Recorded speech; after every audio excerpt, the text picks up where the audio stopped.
வணக்கம் நண்பர்களே, தமிழ் பிளாசம் சேனலில் காட்டியானம் அரிசி இட்லி எப்படி செய்கிறதுன்னு பார்க்கலாம்.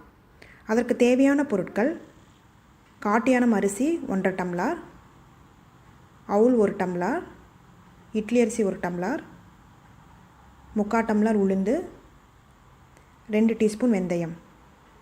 இப்போ காட்டியானம் அரிசியை 2 டைம் கழுவிட்டு 8 மணி நேரம் ஊற வச்சிடலாம். நல்ல தண்ணியில் ஊற வச்சுக்கோங்க. அந்த தண்ணியை கீழே கொட்டிடாதீங்க, அதில் ஏராளமான சத்துக்கள் இருக்குது. காட்டியானமில் கால்சியம், ஃபைபர், மெக்னீஷியம் நிறைய இருக்குது.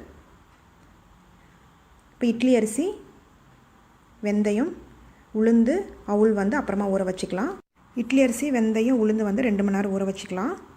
இப்போ அவுலை ஒரு டைம் கழுவிட்டு ஒரு 15 நிமிஷம் ஊற வச்சா போதும். இட்லி அரிசி அரைக்கிறதுக்கு முன்னாடி 15 நிமிஷம் ஊற வச்சுக்கோங்க. இப்போ 8 மணி நேரம் காட்டியானம் அரிசி ஊறிடுச்சு. இப்போ உளுந்து நம்ம அரைச்சி எடுத்துக்கலாம்.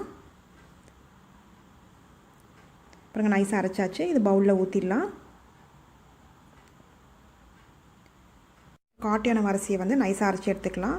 இதில் சக்கரை நோய் கட்டுக்குள்ளே வச்சுக்கும், எதிர்ப்பு சக்தியை கூட்டும், எலும்பு பலம் கூடும். இந்த அரிசி நம்ம சாப்பிட்டு வந்தோம் அப்படின்னா. பாருங்கள், நல்லா நைஸாக அரைச்சாச்சு. இதையும் பவுலில் ஊற்றிக்கலாம்.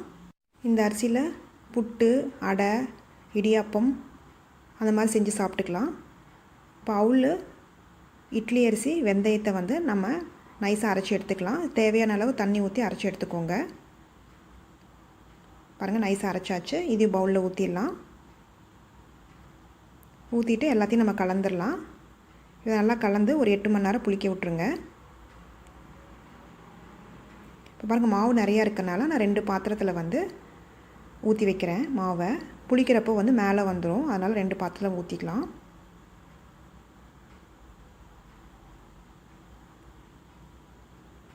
பாருங்கள், மாவு புளிச்சிருச்சு. இப்போ தேவையான அளவு உப்பு சேர்த்து கலந்துக்கலாம். இப்போ இது இட்லி இல்லைனா தோசை எப்படியாலும் ஊற்றி சாப்பிட்டுக்கலாம். இட்லி நல்லா சாஃப்டாக வரும். இட்லி குக்கரில் நம்ம தண்ணி கொதிக்க வச்சுட்டு நம்ம இட்லி வச்சிடலாம். ஒரு 10 நிமிஷம் விடுங்க. 7 to 10 நிமிஷம் இட்லி வெந்துடும். பாருங்கள், இட்லி வெந்துருச்சு. நல்லா சாஃப்டாக இருக்கும் இந்த இட்லி. சுவையான காட்டியானம் இட்லி ரெடி ஆயிடுச்சு. இந்த ரெசிபி செஞ்சு பார்த்துட்டு உங்களோட கமெண்ட்ஸ் என்னன்னு சொல்லுங்கள். பிடிச்சிருந்தால் லைக் பண்ணுங்கள், ஷேர் பண்ணுங்கள், சப்ஸ்கிரைப் பண்ணுங்கள்.